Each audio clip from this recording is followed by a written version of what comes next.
ఈ video post చేసినప్పటి నుండి ఇప్పటికి 1,02,000 వ్యూస్ వచ్చినాయండి. సో ఎంత బాగా సంపాదించిండొచ్చు అని అనుకుంటే, కానీ 1,02,000 వ్యూస్కు గాను నేను 163 సబ్స్క్రైబర్లను సంపాదించా. సో నేను ఒకవేళ పాపులర్ అయితే దీనికి ఎంత వస్తుందో చూడండి. ఇంతే ఫ్యూచర్లో ఇంత ఒక్కొక్క వీడియోకు సంపాదించుకోవాలి. అందుకే ఎక్కువ వీడియోస్ పెట్టట్లేదంటే అంత హార్డ్ వర్క్ చేయలేను అనేసి. నేను మొత్తము హార్డ్ వర్క్ చేసేయాలంటే ఎంత కష్టపడాలి, నేను ఎంత చేస్తే ఒక్కొక్క వీడియోకి అంత వస్తుందో మీకు ఎక్స్ప్లెయిన్ చేశాను. యూట్యూబ్కి వస్తే డబ్బులు బాగా వస్తాయన్న భ్రమ మీకు ఉండకూడదని చెప్తున్నా. చాలామంది అదే భ్రమతో వస్తున్నారు, టెన్షన్ పడుతున్నారు. నాతో ఒకరు ఇద్దరు అప్రోచ్ అయ్యారు. ఏంటి అంటే వాళ్ళ ఫీలింగ్ ఏంటంటే, నీకంటే మేము బాగా కంటెంట్ ఇవ్వగలమన్న ఫీలింగ్. నేను చెప్పే మామూలు విషయం కాదు ఇందులో రాణించడం. 5 సంవత్సరాలుగా నేను చూస్తూనే ఉన్నా.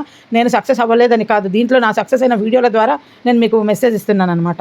ఇడ్లీకి రుబ్బినప్పుడు నేను సగము ఫ్రిడ్జ్లో పెట్టేసాను, అంటే సగం కంటే కొంచెం ఎక్కువ ఫ్రిడ్జ్లో పెట్టేశాను. సో దాన్ని బయటికి తీసా 3 days తర్వాత ఇది సెట్ అయింది. ఇంకా మిగిలినది ఇలా పెట్టుకొని ఫ్రీజర్లో పెట్టుకున్నా. ఇది ఇంకో రోజు మార్నింగ్ ఒక ఇద్దరికి బ్రేక్ఫాస్ట్కు అలా ఎమర్జెన్సీకి ఇలా పెట్టుకుంటే మనము ఊర్లోకి వెళ్ళినప్పుడు కూడా పిల్లలకు ఇలా అన్నిట్లో ఇడ్లీలు దోశలు అన్నీ ఒక్కొక్కటి సపరేట్గా మనం ఇలా సీల్ చేసి పెట్టేస్తే రాత్రిపూట బయట పెట్టుకుంటే పొద్దున్నకి రూమ్ టెంపరేచర్ వచ్చేస్తుంది. అప్పుడు మనము రోజు ఒక ప్యాకెట్ తీసుకొని కొనుక్కొని వేసుకుంటాం కదండి ఇడ్లీ దోశ పిండి, అలా వేసుకోవచ్చు. వీడియో నచ్చితే లైక్ చేయండి. ఇంకో టిప్ ఏంటంటే, ఇడ్లీ పిండి పులవకుండా నా ఫ్రెండ్ చెప్పిందండి, చిన్న పచ్చి కొబ్బరి ముక్క అందులో వేసి పెడితే అస్సలు పులవదని. నిజంగా మాకు ఇక్కడ ఢిల్లీలో ఉన్న వెదర్కి అసలు రాత్రి బింది పొద్దునకే పులిసిపోతుంది పిండి. ఇప్పుడు నేను వేయలేదు, మీకు టిప్పు గుర్తొచ్చి చెప్తున్నాను.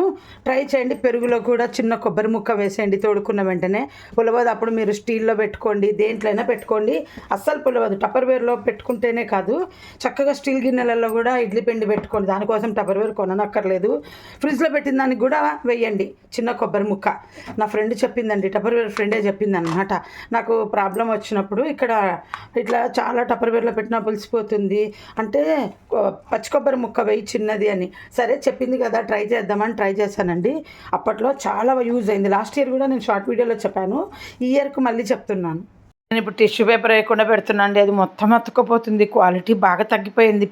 కిచెన్ టవల్ అని దాంట్లో పెట్టేదాన్ని కదా, 2 ట్రిప్పుల నుండి 3 ట్రిప్పుల నుండి నరకం అయిపోతుంది. తీయటానికి రావట్లేదు, ఇడ్లీతో పాటు అంటుకుపోతుంది. ఇంకా సో ఇది విజయ్ కంపెనీది, మా ఆయన కర్ణాటక నుండి వచ్చిందని ఇడ్లీ రవ్వ తెచ్చినారు ఇక్కడ కేరళ షాప్లో. చాలా బాగుంది, ఏమీ లేదు. 3 రవ్వ 1 పప్పు అంతే రుబ్బేసినాను, నానబెట్టి. అయితే రవ్వను ఫస్ట్ కడిగి బుట్టకేసి అది క్లాత్కి వేసేసి ఆ తర్వాత దాన్ని మంచినీళ్ళతో నానబెట్టినాను అన్నమాట. ఇంకా ఏం టిప్స్ పాటించలేదండి, తెల్లగా బ్రహ్మాండంగా వచ్చినాయి. ఫస్ట్ మామూలు ట్యాప్ వాటర్తో కడిగి ఒక బ్లౌజ్ పీస్ లాంటి దానికి గట్టిగా పిండి వేసేసి తర్వాత మంచినీళ్ళతో నానబెట్టేసినాను.